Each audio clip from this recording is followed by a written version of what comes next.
Oo. Kaya hindi ka nagpa-flash eh. Nagpa-minus ka. Nagma-minus ka eh. Oo. May nalaglag na bulaklak sa sweater mo. Oo?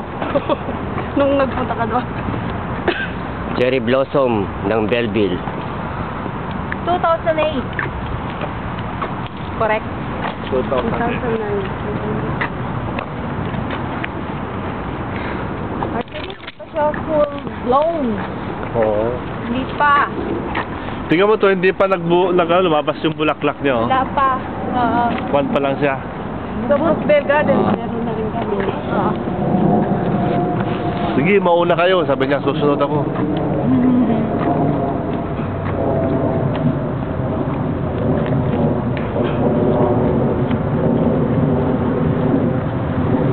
Anong puno kaya mga ito?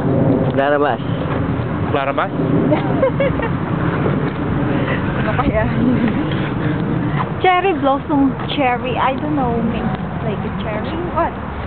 What kind of trees are there?